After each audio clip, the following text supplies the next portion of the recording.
Hello friends, welcome to the success Kendra. Friends देखिए, बिहार दरोगा नई भर्ती। Hello friends, welcome to the success Kendra. Friends देखिए, बिहार दरोगा की जो 2275। Hello friends, welcome to the success Kendra. Friends देखिए, बिहार दरोगा की जो नई भर्ती वर्ष 2023 में 1275 पदों पर आई हुई है, जिसका एग्ज़ाम जो है 17 दिसंबर 2023 को 2 शिफ्ट में लिया जाएगा। फ्रेंड्स देखिए, बिहार दरोगा के लिए हम लोग एक इम्पॉर्टेंट टॉपिक को आज इस सेशन में कवर करने वाले हैं। ऐसा टॉपिक है पंचायती राज व्यवस्था, जहां से प्रत्येक एग्ज़ाम में एक दो प्रश्न अवश्य ही पूछे जाते हैं। तो देखिए, इसमें मैं आपको थ्योरी के साथ साथ 100+ इम्पॉर्टेंट MCQ क्वेश्चन भी करवा दूंगा, जो प्रीवियस ईयर में जो है विभिन्न एग्ज़ाम में पूछे गए हैं। तो अगर आप इतना कवर कर लेते हैं, 32-33 मिनट का ये छोटा वीडियो है, इतना अगर आप देख लेते हैं, तो अगर यहाँ से कोई भी प्रश्न पूछा जाएगा तो आपका एक भी प्रश्न नहीं छूटेगा।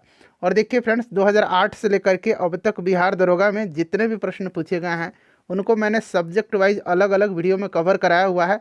अगर आपने उनको नहीं देखा है तो ज़रूर देखिएगा, लिंक आपको डिस्क्रिप्शन बॉक्स में मिल जाएगा। तो चलिए सेशन आज के स्टार्ट करते हैं। एक बार सभी लोग जल्दी से सेशन को लाइक कर देंगे। और फ्रेंड्स, जब सेशन समाप्त हो जाएगा तो इसे कम से कम एक ग्रुप में अवश्य ही शेयर कर दीजिए। देखिए फ्रेंड्स, सबसे पहले हम लोग पंचायती राज व्यवस्था से संबंधित जितने भी इम्पोर्टेंट पॉइंट्स हैं, यानी कि जो थ्योरेटिकल पोर्शन है, उसको हम लोग पहले कवर करेंगे। उसके बाद इसी वीडियो में हम लोग 100 इम्पॉर्टेंट क्वेश्चंस को भी कवर करेंगे, जो प्रीवियस ईयर में जितने भी भारतवर्ष में एग्जाम कराए गए हैं, उनमें पंचायती राज व्यवस्था से जितने भी प्रश्न पूछे गए हैं, उन सभी प्रश्नों को इसी वीडियो में हम कवर करेंगे। चलिए शुरू करते हैं। पहले प्लीज़ वीडियो को लाइक कर दीजिएगा। देखिए फ्रेंड्स, अगर हम पंचायती राज व्यवस्था के बारे में बात करें तो सबसे पहले तो आपसे पूछा जा सकता है कि भारत में पंचायती राज दिवस कब मनाया जाता है। तो यहाँ पर ध्यान दीजिएगा, भारत में प्रतिवर्ष 24 अप्रैल को लोकतंत्र की नींव के रूप में पंचायती राज दिवस मनाया जाता है। 24 अप्रैल को पंचायती राज दिवस मनाए जाने का कारण 73वां संविधान संशोधन अधिनियम, जो कि 24 अप्रैल 1993 से प्रभाव में आया था। इसीलिए जो है प्रत्येक वर्ष 24 अप्रैल को पंचायती राज दिवस मनाया जाता है। 24 अप्रैल 1993 से 73वां संविधान संशोधन अधिनियम जो था, यह प्रभाव में आया था। उसके बाद अगर हम बात करें तो पंचायती राज व्यवस्था में विकास का प्रवाह निचले स्तर से ऊपर स्तर की ओर करने के लिए वर्ष 2004 में पंचायती राज को अलग मंत्रालय का दर्जा दिया गया था। तो अगर आपसे पूछा जाए कि पंचायती राज को मंत्रालय का दर्जा पहली बार कब दिया गया था, तो वर्ष 2004 में दिया गया था। ये भी इंपॉर्टेंट पॉइंट्स है, सभी के सभी केवल इंपॉर्टेंट पॉइंट्स को मैं कवर कर। उसके बाद यहाँ पर देखिएगा, थोड़ा सा इसका इतिहास हम लोग जान लेते हैं। तो भारत में स्थानीय स्वशासन का जनक लॉर्ड रिपन को माना जाता है। वर्ष 1882 में उन्होंने स्थानीय स्वशासन संबंधी प्रस्ताव दिया, जिसे स्थानीय स्वशासन संस्थाओं का मैग्ना कार्टा कहा जाता है। वर्ष 1919 में भारत शासन अधिनियम के तहत प्रांतों में दोहरे शासन की व्यवस्था की गई तथा स्थानीय स्वशासन को हस्तांतरित विषय सूची में रखा गया। उसके बाद वर्ष 1935 में भारत शासन अधिनियम के तहत इसे और व्यापक और सुदृढ़ बनाया गया। उसके बाद देखिए, स्वतंत्रता, जब हमारी स्वतंत्रता प्राप्त हुई, भारत जब स्वतंत्र हुआ, उसके पश्चात वर्ष 1957 में योजना आयोग, जो कि अब नीति आयोग है, उसके द्वारा सामुदायिक विकास कार्यक्रम और राष्ट्रीय विस्तार सेवा कार्यक्रम के अध्ययन के लिए बलवंत राय मेहता समिति का गठन किया गया। नवंबर 1957 में, यानी कि 1957 में, समिति ने अपनी रिपोर्ट सौंपी, जिसमें त्रिस्तरीय पंचायती राज व्यवस्था, ग्राम स्तर, मध्यवर्ती स्तर और जिला स्तर लागू करने का सुझाव दिया गया था। बलवंत राय मेहता समिति जो है, यह त्रिस्तरीय पंचायती राज व्यवस्था का सुझाव दिया था। ये ध्यान रखेंगे, आगे इनके बारे में और डिटेल में हम चर्चा करेंगे। उसके बाद देखिए, नीचे आएंगे, यहाँ पर देखेंगे कि वर्ष 1958 में जो है राष्ट्रीय विकास परिषद ने बलवंत राय मेहता समिति की सिफारिशें स्वीकार की तथा 2 अक्टूबर 1959 को राजस्थान के नागौर जिले में तत्कालीन प्रधानमंत्री श्री पंडित जवाहरलाल नेहरू के द्वारा देश की पहली त्रिस्तरीय पंचायत का उद्घाटन किया गया। तो एक प्रश्न तो यहाँ से बन सकता है कि पूछा भी गया था कि सबसे पहले पंचायती राज व्यवस्था का शुभारंभ किस राज्य में किया गया था। तो आपको याद रखना है, ये सन याद रखना है, डेट याद रखना है, 2 अक्टूबर 1959, भारत के तत्कालीन प्रधानमंत्री पंडित जवाहरलाल नेहरू के द्वारा राजस्थान के नागौर जिले में शुरू किया गया था। उसके बाद आंध्र प्रदेश में किया गया था। दूसरा जो स्टेट है वो आंध्र प्रदेश है। ठीक है, चलिए उसके बाद देखिएगा कि स्वतंत्रता प्राप्ति के बाद भारतीय संविधान में भाग 4, जिसमें कि नीति निर्देशक तत्व हैं, उसके अनुच्छेद 40 में जो है ग्राम पंचायत के गठन और शक्ति प्रदान करने की बात कही गई है, पर पंचायती राज संस्था को कोई संवैधानिक दर्जा नहीं दिया गया था। बाद में 73वां संविधान संशोधन होता है और पंचायती राज व्यवस्था को संवैधानिक दर्जा प्रदान किया जाता है। चलिए आगे पढ़ेंगे।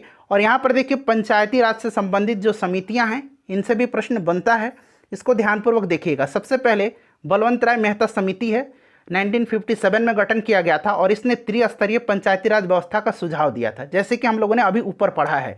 देखिए ग्राम स्तर पर यानी कि गांव स्तर पर विकास के लिए ग्राम पंचायत, खंड ब्लॉक स्तर पर विकास के लिए पंचायत समिति और जिला स्तर के विकास के लिए जिला परिषद का इन्होंने सुझाव दिया था। त्रिस्तरीय व्यवस्था का सुझाव दिया था बलवंत राय मेहता समिति ने। उसके बाद देखिए अशोक मेहता समिति 1977, इन्होंने द्विस्तरीय पंचायती राज व्यवस्था का सुझाव दिया था। तो ये भी पूछा जाता है कि द्विस्तरीय पंचायती राज व्यवस्था का सुझाव किसने दिया था, तो अशोक मेहता समिति ने। 1977 में गठन हुआ था। मंडल स्तर पर मंडल पंचायत का सुझाव इन्होंने दिया था, जिला स्तर पर जिला परिषद का। और यहाँ पर सबसे नोट पॉइंट तो ये आपको ध्यान रखना है कि ग्राम पंचायत की जगह पर मंडल पंचायत का सुझाव किसने दिया था, तो देखिए यहाँ पर मंडल पंचायत का सुझाव जो है ये अशोक मेहता समिति ने दिया था। ठीक है, चलिए उसके बाद अगला जो समिति है ये है PV राव समिति, गठन 1985 में किया था और इसने 4 स्तरीय पंचायती राज व्यवस्था का सुझाव दिया था। राज्य स्तर पर राज्य विकास परिषद, जिला स्तर पर जिला परिषद, मंडल स्तर पर मंडल पंचायत और ग्राम स्तर पर ग्राम सभा का इन्होंने सुझाव दिया था। अशोक मेहता समिति याद रखना है द्विस्तरीय, यहाँ पर आप आएंगे एक बार ऊपर। ठीक है, अशोक मेहता समिति द्विस्तरीय, बलवंत राय मेहता समिति त्रिस्तरीय। उसके बाद PV राय समिति जो है यह 4 स्तरीय पंचायती राज व्यवस्था का इन्होंने सुझाव दिया था। उसके बाद देखिए LM सिंघवी समिति आता है 1986 में और इसने ही सिफारिश किया था कि जो पंचायती राज व्यवस्था है उसको संवैधानिक दर्जा प्रदान किया जाए। तो ये भी प्रश्न पूछा जाता है जब हम लोग प्रश्न कवर करेंगे। मैंने आपको बताया था कि 100 इंपॉर्टेंट क्वेश्चंस को इसी वीडियो में हम डिस्कस करेंगे। उसके बाद थुंगन समिति आया 1988 में। ये सभी पंचायती राज से संबंधित समितियां हैं, इनका नाम आप निश्चित रूप से ध्यान रखेंगे। उसके बाद देखिए 73वां संविधान संशोधन 1993 के तहत जो है पंचायती राज संस्थाओं को संविधान में स्थान दिया गया और इस संविधान संशोधन अधिनियम के द्वारा संविधान में भाग 9 जोड़ा गया था और इसी भाग 9 में जो है पंचायती राज व्यवस्था को रखा गया है। ठीक है, चलिए उसके बाद देखिए मूल संविधान में भाग 9 के अंतर्गत पंचायती राज से संबंधित उपबंध अनुच्छेद 243 में इसकी चर्चा की गई है।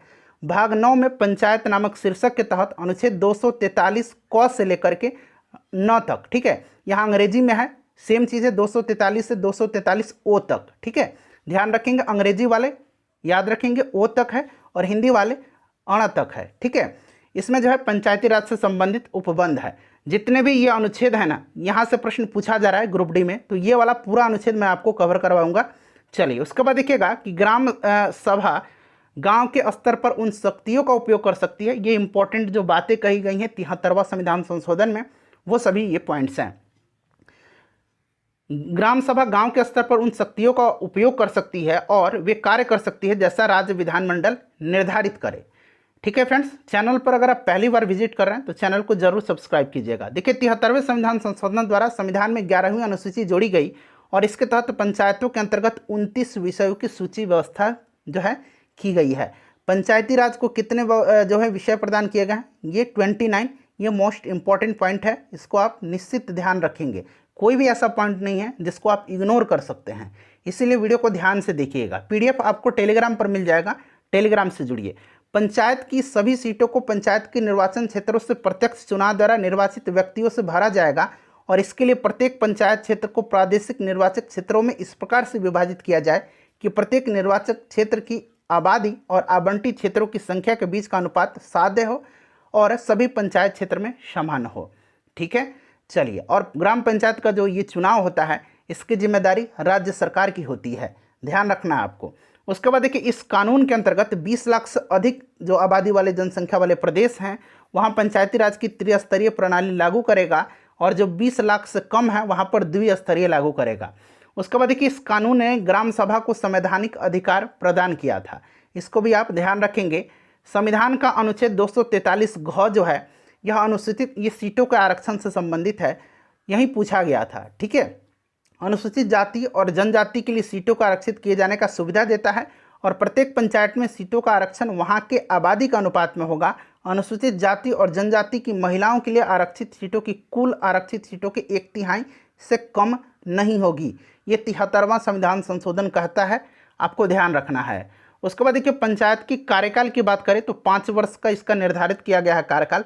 पहली बैठक होती है उस समय से इसका कार्यकाल का जो है काउंट किया जाता है। पंचायत गठित करने के लिए नए चुनाव कार्यकाल की अवधि की समाप्ति या पंचायत भंग होने की तिथि से 6 महीने के भीतर जो है चुनाव करा लिया जाना चाहिए, ये उपबंध किया गया है। उसके बाद देखिएगा कि प्रत्येक राज्य के लिए वित्त आयोग का गठन होगा, इसी 73वें संविधान संशोधन में ये बात कही गई है। अब आते हैं जितने भी अनुच्छेद दिया गया है, जैसे कि मैंने बताया अनुच्छेद 243 से 243 ओ तक या फिर कहिए अण तक, ठीक है। ये सभी जो अनुच्छेद हैं यहाँ से प्रश्न बन रहे हैं। देखिए अनुच्छेद 243 में क्या है, परिभाषा है पंचायती राज का। 243 को अंग्रेजी वालों के लिए देखिए यहाँ ए लिखा गया है, ठीक है, ये हिंदी वालों के लिए है और अंग्रेजी वालों के लिए 243 ए है। तो इस प्रकार से आप इसको ध्यान रखेंगे। ग्राम सभा है 243 ख यानी कि 243 बी में ग्राम पंचायतों का गठन है, ये आपको कंठस्थ याद रखना है। 243 ग यानी कि 243 सी जो है इसमें पंचायतों की संरचना की बात कही गई है। अनुच्छेद 243 घ यानी कि अनुच्छेद 243 डी है, इसमें स्थानों का आरक्षण है। ये वाला प्रश्न पूछा गया था अनुच्छेद 243 ई, ये पंचायतों की अवधि यानी कि कार्यकाल से संबंधित है, ठीक है। उसके बाद देखिए जो अनुच्छेद 243 च है यानी कि एफ है, ये सदस्यता के लिए अयोग्यताएं का इसमें जिक्र किया गया है। 243 जी जो है इसमें पंचायतों की शक्तियाँ, प्राधिकार और उत्तरदायित्व का वर्णन किया गया है। उसके बाद जो अनुच्छेद 243 ज यानी कि 243 एच जो है इसमें पंचायतों द्वारा कर लगाने की शक्तियाँ और उनकी निधियाँ का वर्णन है। उसके बाद 243 जो आई है यानी कि झ है, इसमें वित्तीय स्थिति के पुनर्वलोकन के लिए वित्त आयोग का गठन है। ये थोड़ा सा इम्पोर्टेंट है, इसको आप निश्चित रूप से ध्यान रखेंगे थोड़ा, ठीक है। चलो उसके बाद देखिएगा 243 जो जे है इसमें पंचायतों की लेखाओं की समपरीक्षा है। उसके बाद यहाँ 243 के जो है इसमें पंचायतों के लिए निर्वाचन है। 243 एल जो है संघ राज्य क्षेत्रों को लागू होना, इसमें यह बात कहा गया है। 243 एम जो है इस भाग का कतिपय क्षेत्रों को लागू न होना, ठीक है। उसके बाद देखिए जो 243 एन है विद्यमान विधियों और पंचायतों का बना रहना, और 243 ओ जो है ये आखिरी है, निर्वाचन संबंधी मामलों में न्यायालयों के हस्तक्षेप का वर्णन किया गया है। तो ये सभी जो आर्टिकल हैं इसको आप ध्यानपूर्वक याद रखेंगे, ठीक है। और देखिए अब हम लोग 100 इम्पॉर्टेंट क्वेश्चंस को जो प्रीवियस ईयर में पूछे गए हैं, भारतवर्ष में जितने भी एग्जाम कराए गए हैं उनमें, उन सभी प्रश्नों को कवर करेंगे। चलिए क्वेश्चन आंसर हम लोग स्टार्ट। देखिए पहला प्रश्न है कि भारतीय संविधान के किस भाग में पंचायती राज से संबंधित प्रावधान है। तो अभी मैंने बताया आपको भाग 9 में है, ठीक है, भाग 9 में। उसके बाद देखिए दूसरा प्रश्न है कि भारतीय संविधान के किस भाग में नगर पालिकाओं से संबंधित प्रावधान है। तो नगर पालिकाओं वाला भी ध्यान रखेंगे। राइट आंसर इसका ऑप्शन नंबर बी हो जाएगा। भाग 9 क में जो है ये नगर पालिका है और भाग 9 में जो है पंचायती राज है। तीसरा क्वेश्चन है कि संविधान के किस भाग में ग्राम पंचायतों की स्थापना की बात कही गई है। तो फ्रेंड्स ये भाग कौन सा है, तो भाग यहाँ पर भाग 4 हो जाएगा, ठीक है। भाग 4 में नीति निर्देशक तत्व है और अनुच्छेद 40 जो है ग्राम पंचायत के गठन से संबंधित है, इसको आप ध्यान रखेंगे। उसके बाद देखिए अगला प्रश्न है कि भारतीय संविधान के निम्नलिखित अनुच्छेदों में से कौन सा अनुच्छेद राज्य सरकारों को ग्राम पंचायतों को संगठित करने का निर्देश देता है। तो यह आर्टिकल 40 है, ऑप्शन नंबर ए हो जाएगा राइट आंसर इसका, ठीक है। चलिए उसके बाद देखिए संविधान की 11वीं अनुसूची में निम्नलिखित में से क्या सम्मिलित है। तो 11वीं अनुसूची में जो है ये right answer option number B हो जाएगा, पंचायतों का कार्यक्रम, ठीक है। चलिए नेक्स्ट क्वेश्चन है कि पंचायती राज प्रणाली किस पर आधारित है। तो पंचायती राज प्रणाली जो है ये सत्ता के विकेंद्रीकरण पर आधारित है। ये क्वेश्चन भी इंपॉर्टेंट है, ठीक है। किसी भी एग्जाम की अगर आप तैयारी कर रहे हैं तो ये वीडियो आपके लिए काफ़ी इंपॉर्टेंट है। पंचायती राज प्रदान करता है, तो पंचायती राज जो है यह प्रदान करता है स्थानीय स्तर पर लोकतांत्रिक प्रशासन, ठीक है। उसके बाद देखिए पंचायती राज का प्रधान लक्ष्य क्या है। तो इसका जो मुख्य लक्ष्य है वो क्या है, तो ग्रामवासियों में शक्ति का विकेंद्रीकरण करना है। देखिए ये प्रश्न बीपीएससी में पूछा गया है। उसके बाद देखिए पंचायती राज का मुख्य उद्देश्य क्या है। तो इसका मुख्य उद्देश्य जो है जनता को विकासमूलक प्रशासन में भागीदारी योग्य बनाना। उसके बाद यूपीपीसीएस में पूछा गया है। देखिए 73वां संविधान संशोधन का संग्रह है, तो right answer option number C हो जाएगा, पंचायती राज, ठीक है। चलिए नेक्स्ट क्वेश्चन करेंगे कि 73वां संविधान संशोधन संबंधित है। फिर से यह प्रश्न पूछा गया है पंचायती राज प्रणाली से। अगला प्रश्न है कि भारत में निम्नलिखित में से किसके अंतर्गत पंचायती राज प्रणाली की व्यवस्था की गई है? तो यह किसके अंतर्गत की गई है? नीति निर्देशक सिद्धांत के अंतर्गत। अगला प्रश्न है हमारा कि किस संवैधानिक संशोधन द्वारा पंचायती राज संस्थाओं को संवैधानिक दर्जा प्रदान किया गया? तो यह 73वां संविधान संशोधन है। ऑप्शन नंबर इसका सी जो होगा राइट आंसर हो जाएगा। 73वां संविधान संशोधन जब लागू हुआ उस समय भारत के प्रधानमंत्री पीवी नरसिम्हा राव थे, ये भी आप ध्यान रखेंगे। उसके बाद देखिए 73वें संविधान संशोधन द्वारा संविधान में कौन सी अनुसूची जोड़ी गई? तो अभी मैंने थ्योरेटिकल पोर्शन में आपको बताया था 11वीं अनुसूची जोड़ी गई थी। अगर आपने थ्योरी ध्यानपूर्वक पढ़ा होगा तो आसानी से आप सभी प्रश्नों को सॉल्व कर लेंगे। भारत के संविधान की 11वीं अनुसूची में कितने विषय हैं? तो अभी मैंने बताया था कि पंचायती राज में यानी कि पंचायत को 29 जो है विषय प्रदान किए गए हैं। ऑप्शन नंबर इसका सी जो होगा वो करेक्ट आंसर हो जाएगा। उसके बाद देखिएगा कि 73वें संविधान संशोधन के अनुसार पंचायती राज संस्थाओं में अध्यक्ष के कम से कम कितने पद महिलाओं के लिए आरक्षित किए गए हैं? तो यह आपका 1/3 हो जाएगा। ठीक है, 1/3 सीट जो है महिलाओं के लिए आरक्षित है। 73वें संविधान संशोधन के प्रावधानों को समाज के किस वर्ग को सत्ता हस्तांतरण की दृष्टि से ऐतिहासिक कदम माना जाता है? तो राइट आंसर इसका हो जाएगा महिला वर्ग। उसके बाद देखिएगा कि 73वें संविधान संशोधन की विशेषता नहीं है, यहाँ नहीं पूछा गया है, तो राइट आंसर हो जाएगा महिलाओं के लिए 2/3 आरक्षण। महिलाओं के लिए 1/3 आरक्षण है। ठीक है, 2/3 गलत दिया गया है। उसके बाद देखिए 73वें संविधान संशोधन द्वारा पंचायती राज संस्थाओं के लिए किस तरह के चुनाव का प्रावधान किया गया है? तो राइट आंसर प्रत्यक्ष एवं गुप्त मतदान। नेक्स्ट क्वेश्चन है हमारा कि भारत के किसके चुनाव में आरक्षित स्थानों की चक्रानुक्रम से भरे जाने का प्रावधान किया गया है? तो ये राइट आंसर पंचायती राज संस्थाओं के चुनाव में। नेक्स्ट क्वेश्चन है हमारा कि पंचायत के विघटन के उपरांत निम्नलिखित में से कौन सी समय अवधि नए चुनाव कराने हेतु सही है? तो कम से कम मैंने आपको बताया था कि कम से कम जो है 6 महीने के अंदर जो है चुनाव करा लेना अनिवार्य होता है। तो ऑप्शन नंबर सी हो जाएगा 6 माह के अंदर ही। उसके बाद देखिए पंचायती राज संस्थाओं के निर्वाचन के लिए उत्तरदायी है, तो जो निर्वाचन का जिम्मेदारी होता है वो राज्य के सरकार पर होता है। तो राइट आंसर इसका क्या हो जाएगा यहाँ पर बताइए?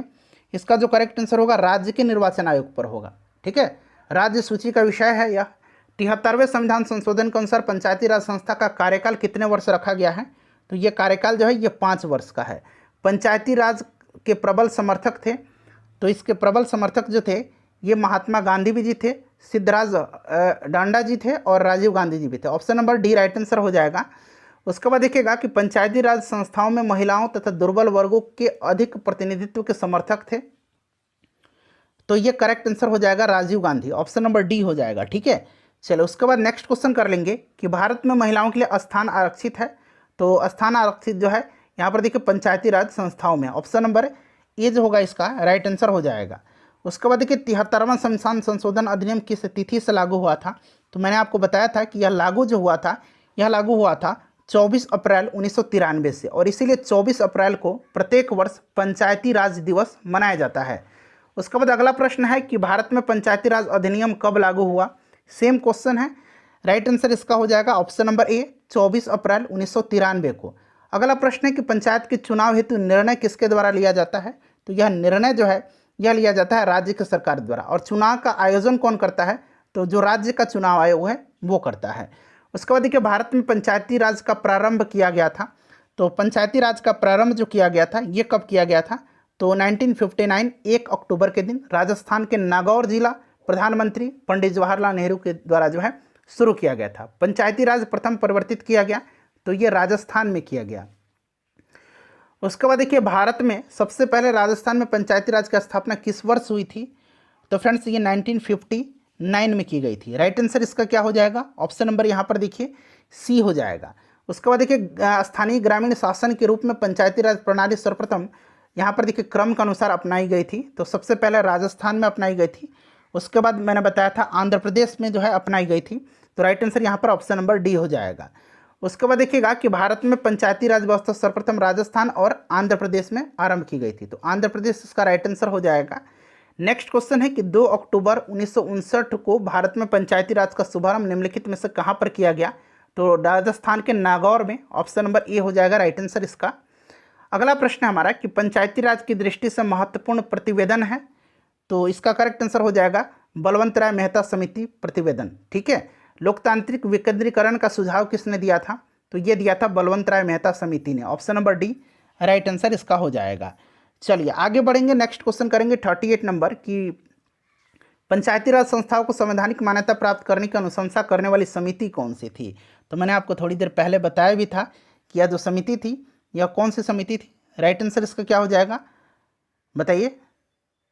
तो देखिए इसका जो करेक्ट आंसर होगा आपको इसका आंसर देकर के बताना है। ठीक है, चलिए उसके बाद आगे बढ़ेंगे कि भारत में पंचायती राज की त्रिस्तरीय व्यवस्था का अनुमोदन किस समिति के द्वारा किया गया था? तो त्रिस्तरीय जो है यह किया गया था बलवंत राय मेहता समिति। ठीक है, चलिए उसके बाद देखिएगा जिस समिति में लोकतांत्रिक विकेंद्रीकरण और पंचायती राज की सिफारिश की उसका सभापति कौन था? तो फ्रेंड्स उसका जो सभापति था वो कौन था, यानी कि उसका अध्यक्ष पूछा गया है तो बलवंत राय मेहता थे। नेक्स्ट क्वेश्चन है कि पंचायती राज से संबंधित निम्नलिखित कथनों में से कौन सा सही नहीं है? यहाँ देखिए पूछा गया है कौन सा सही नहीं है। तो इसमें से जो सही नहीं है ये 73वां संविधान संशोधन 15 अगस्त 1993 से प्रभावी हुआ, ये गलत है। ठीक है, 24 अप्रैल से यह प्रभावी हुआ था। चलिए आगे बढ़ेंगे, नेक्स्ट क्वेश्चन करेंगे कि बलवंत राय मेहता समिति प्रतिवेदन में पंचायती राज संस्थाओं को कितने स्तर पर जो है करने का सुझाव दिया गया था? तो बलवंत राय त्रिस्तरीय है, यानी कि 3 स्तर है। ऑप्शन नंबर सी इसका राइट आंसर हो जाएगा। उसके बाद देखिए बलवंत राय मेहता समिति ने किसको अधिक शक्तिशाली बनाने का सुझाव दिया था? तो इन्होंने पंचायत समिति को जो है सबसे अधिक शक्तिशाली बनाने का सुझाव दिया था। पंचायती राज व्यवस्था में स्थानीय स्वशासन की व्यवस्था कैसी होती है बताइए। राइट आंसर इसका क्या होगा?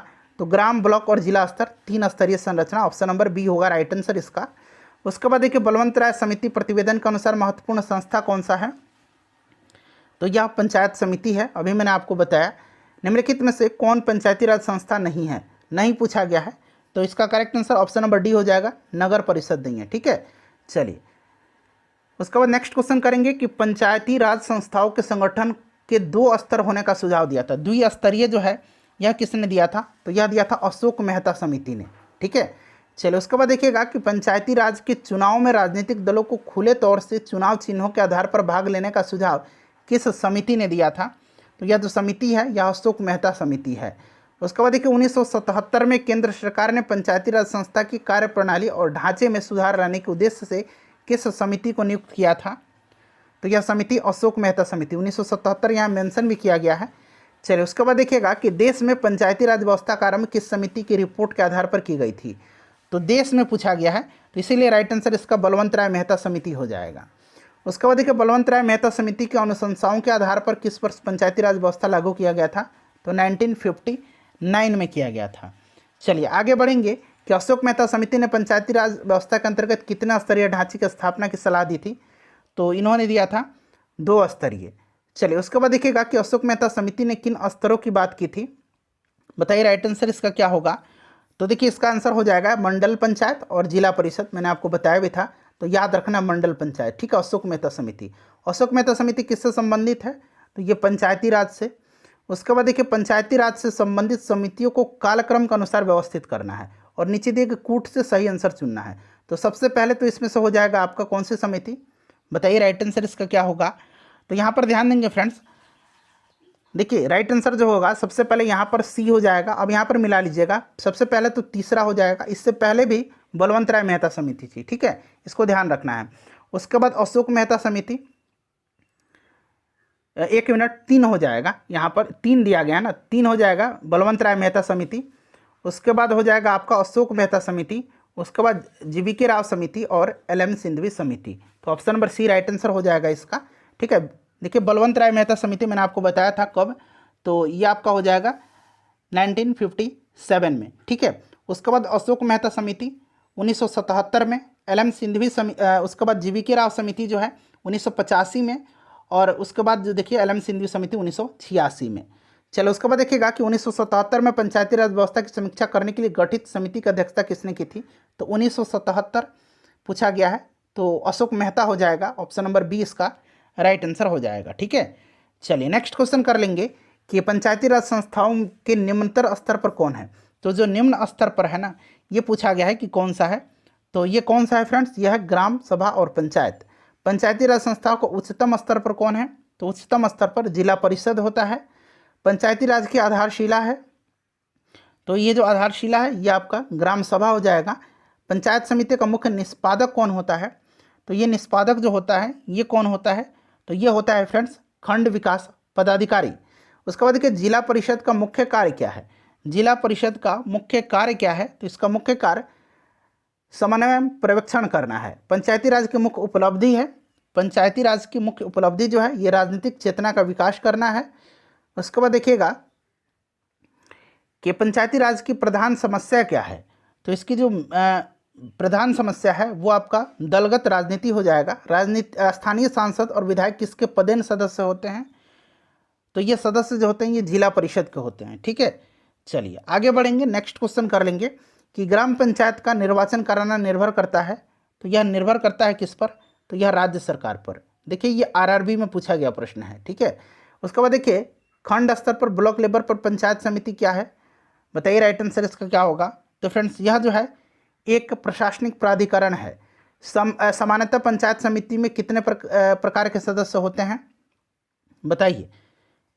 तो इसमें होते हैं पदेन सदस्य, सहयोगी सदस्य और संयोजित सदस्य। तो ऑप्शन डी हो जाएगा उपयुक्त सभी। उसके बाद देखिए वरीयता क्रम पूछा गया है, इसमें वरीयता क्रम क्या है बताइए राइट आंसर? तो देखिए इसका जो करेक्ट आंसर होगा वो आपका हो जाएगा क्रम से दिया गया, ग्राम सभा, पंचायत समिति, जिला परिषद। ऑप्शन नंबर डी हो जाएगा। पंचायती राज सम्मिलित है, तो पंचायती राज जो है ये विषय किसका है? तो देखिए पंचायती राज जो विषय है यह विषय है राज्य सूची का। नेक्स्ट क्वेश्चन है कि पंचायतों के द्वारा कौन सा कर वसूला जाता है? तो पंचायतों के द्वारा जो है स्थानीय मेलों पर कर। ऑप्शन नंबर ए हो जाएगा। निम्नलिखित में से कौन सा संविधान संशोधन यहाँ कहता है कि ग्राम पंचायत में 1/3 सीटें महिलाओं के लिए आरक्षित होनी चाहिए? तो यह 73वां संविधान संशोधन है। ऑप्शन नंबर डी हो जाएगा इसका करेक्ट आंसर। ठीक है, चलिए आगे बढ़ेंगे कि पंचायत स्तर पर राज्य सरकार का प्रतिनिधित्व कौन करता है? तो राज्य सरकार का प्रतिनिधित्व जो है यह कौन करता है? तो पंचायत सेवक करता है। Option number A right answer इसका हो जाएगा। उसके बाद देखिए निम्नलिखित में से कौन पंचायती राज की 3 स्तरीय व्यवस्था के अंतर्गत नहीं है? बताइए करेक्ट आंसर इसका क्या होगा? तो देखिए इसका जो करेक्ट आंसर होगा फ्रेंड्स वो आपका ऑप्शन नंबर डी हो जाएगा, तहसील स्तर। ठीक है, बाकी देखिए जिला स्तर, प्रखंड स्तर, ग्राम स्तर मैंने बताया था आपको। पंचायती राज व्यवस्था अपनाई गई थी, तो इसका करेक्ट आंसर क्या हो जाएगा? लोकतंत्र की शक्तियों के विकेंद्रीकरण के लिए। अगला प्रश्न है कि पंचायत चुनाव के लिए उम्मीदवारों की न्यूनतम आयु सीमा कितनी होनी चाहिए? तो न्यूनतम आयु जो होनी चाहिए ये होनी चाहिए 21 वर्ष। ठीक है, ये क्वेश्चन इंपॉर्टेंट है, पंचायती राज के कार्यक्षेत्र में नहीं आता है। तो इसमें से कौन सा नहीं आता है? तो ये माध्यमिक शिक्षा नहीं आएगा। बाकी कृषि, सड़क, जल, ग्राम उद्योग ये सब आते हैं। पंचायती राज संस्था के अधिकतम आय का स्रोत क्या है? तो इसका जो अधिकतम आय का स्रोत है ये सरकारी अनुदान है। पंचायत समिति का गठन होता है, पंचायत समिति का जो गठन होता है यह प्रखंड स्तर पर। उसके बाद पंचायत समिति के प्रशासन का प्रबंध एक सरकारी अधिकारी करता है, जिसे क्या कहा जाता है? तो अभी मैंने बताया था उसको क्या कहा जाता है, उसको कहा जाता है, बताइए करेक्ट आंसर। तो करेक्ट आंसर हो जाएगा ये आपका हो जाएगा ऑप्शन नंबर ए, खंड विकास पदाधिकारी। पंचायती राज। उसके बाद देखिए त्रिसोपान प्रणाली की प्राथमिक भाग क्या है? तो इसका जो प्राथमिक भाग है वो आपका हो जाएगा ग्राम पंचायत। उसके बाद देखिए राजस्थान में पंचायती राज व्यवस्था की शुरुआत किस जिले में हुई थी? तो ये नागौर में हुई थी। बलवंत राय मेहता समिति का गठन किस वर्ष किया गया था? तो इसका गठन जो है किया गया था कब? राइट आंसर बताइए। तो ये किया गया था 1957 में। उसके बाद अगला प्रश्न है कि पंचायत समिति का जो सदस्य होता है यह किसके द्वारा मनोनीत किया जाता है? पंचायत समिति के सदस्य जो होते हैं फ्रेंड्स यह निर्वाचित होते हैं प्रत्यक्ष रूप से जनता के द्वारा। तो ऑप्शन नंबर इसका डी राइट आंसर हो जाएगा, प्रत्यक्ष रूप से जनता के द्वारा निर्वाचित किए जाते हैं पंचायत समिति के सदस्य। क्वेश्चन है कि पंचायती राज संस्थाएं अपनी निधि हेतु निर्भर हैं? तो यह निर्भर होती हैं सरकारी अनुदान पर। ग्राम पंचायतों की आय का स्रोत क्या है? तो आय का जो इसका स्रोत है ये आपका इसमें से ऑप्शन के हिसाब से सब चूज करना है। ठीक है, तो राइट आंसर इसका हो जाएगा इसमें से ऑप्शन नंबर बी हो जाएगा, मेला और बाजार कर। ठीक है, ये कर जो है ग्राम पंचायत के द्वारा लगाया जाता है। एक खंड स्तर पर पंचायत समिति होती है, तो पंचायत समिति जो होती है यह एक प्रशासकीय अधिकरण होती है। उसके बाद देखिएगा कि यदि पंचायत भंग होती है तो किस अवधि के अंदर में निर्वाचन होंगे? तो 6 माह के अंदर। निम्नलिखित में से भारत में पहला नगर निगम कहाँ स्थापित हुआ था? तो फ्रेंड्स ये कहाँ पर हुआ था बताइए राइट आंसर। तो करेक्ट आंसर हो जाएगा चेन्नई में। ठीक है, उसके बाद देखिएगा कि लोकतंत्र विकास के लिए पंचायती राज संस्थाओं के पुनर्जीवन पर एल.एम. सिंघवी समिति कब नियुक्त की गई थी? तो एल.एम. सिंघवी समिति का जो गठन किया गया था ये 1986 में किया गया था। ठीक है, 1986 में। थुम्बन समिति पूछेगा तो 1988 में किया गया था थुम्बन समिति। ठीक है, इसको भी आप ध्यान रखिएगा। चलो उसके बाद देखिएगा कि 1957 में किस समिति ने भारत में त्रिस्तरीय पंचायती राज का सर्वप्रथम सिफारिश किया था? तो ये बलवंत राय मेहता समिति होगा। उसके बाद देखिए वर्तमान ग्रामीण स्वशासन की संरचना निम्न में से किसके अनुशंसा पर की गई है? तो राइट आंसर हो जाएगा बलवंत राय मेहता समिति। भारत की पंचायती राज व्यवस्था का वास्तुकार शिल्पी किसे कहा जाता है? तो ये कहा जाता है बलवंत राय मेहता को। भारत में सही मायने में स्थानीय स्वशासन का जनक किसे कहा जाता है? तो मैंने बताया था स्टार्टिंग में ही, लॉर्ड रिपन को कहा जाता है। ठीक है, चलिए उसके बाद देखिए भारत में प्रत्यक्ष लोकतंत्र का उदाहरण क्या है? तो राइट आंसर हो जाएगा ग्राम सभा। उसके बाद देखिएगा कि ग्राम सभा का अभिप्राय क्या है? तो ग्राम सभा का अभिप्राय जो है ये ग्राम स्तर के पंचायत क्षेत्र के निर्वाचक नामावली में पंजीकृत लोग। उसके बाद देखिएगा कि निम्नलिखित में से कौन सी एक समिति पंचायती राज संस्था से संबंधित नहीं है? तो इसमें से देखिए नहीं जो है यह कौन सा होगा? तो करेक्ट आंसर इसका हो जाएगा ऑप्शन नंबर ए। ठीक है, PVN राव समिति ये नहीं है। ठीक है, PV के राव समिति है, एन नहीं है। उसके बाद देखिए ग्राम पंचायत की आय का साधन निम्नलिखित में से कौन नहीं है? तो देखिए इसमें से जो आय का साधन नहीं है वो आपका हो जाएगा कृषि आय पर कर। ठीक है, उसके बाद देखिए पूछा गया है नेक्स्ट क्वेश्चन कि निम्नलिखित में से क्या प्रत्यक्ष लोकतंत्र का उदाहरण है? तो प्रत्यक्ष लोकतंत्र का उदाहरण ऑप्शन ए ग्राम सभा हो जाएगा। देखिए ग्राम सभा का गठन ग्राम पंचायत के 18 वर्ष से अधिक उम्र के वयस्क व्यक्तियों को मिला करके किया जाता है। ग्राम सभा की बैठक में संबंधित ग्राम सभा के सभी निवासी भाग लेते हैं, अतः यह प्रत्यक्ष लोकतंत्र का उदाहरण है। तो ध्यान रखेंगे ऑप्शन नंबर एक ग्राम सभा इसका सही आंसर हो जाएगा। ग्राम पंचायतों के निर्वाचित प्रतिनिधियों का कार्यकाल मैंने बताया था कि ये 5 वर्ष के लिए चुने जाते हैं। ठीक है, चलिए उसके बाद देखिएगा 100 नंबर क्वेश्चन है कि पंचायतों के संदर्भ में निम्नलिखित में से कौन सा कथन सही है? बताइए राइट आंसर इसका क्या होगा? तो देखिए इसमें से जो है सही पूछा गया 50% सीटें अनुसूचित जाति और महिलाओं के लिए आरक्षित होंगी, ये वाला जो है सही दिया गया। मध्यवर्ती स्तर पर एक पंचायत होगी, ये वाला जो है पूछा गया है, कौन सा सही है? तो राइट आंसर इसका ऑप्शन डी हो जाएगा, केवल 3। ये वाला क्वेश्चन का आंसर आप मुझे बताइए। ठीक है, कि यदि पंचायत भंग होती है तो किस अवधि के अंतर्गत निर्वाचन कराए?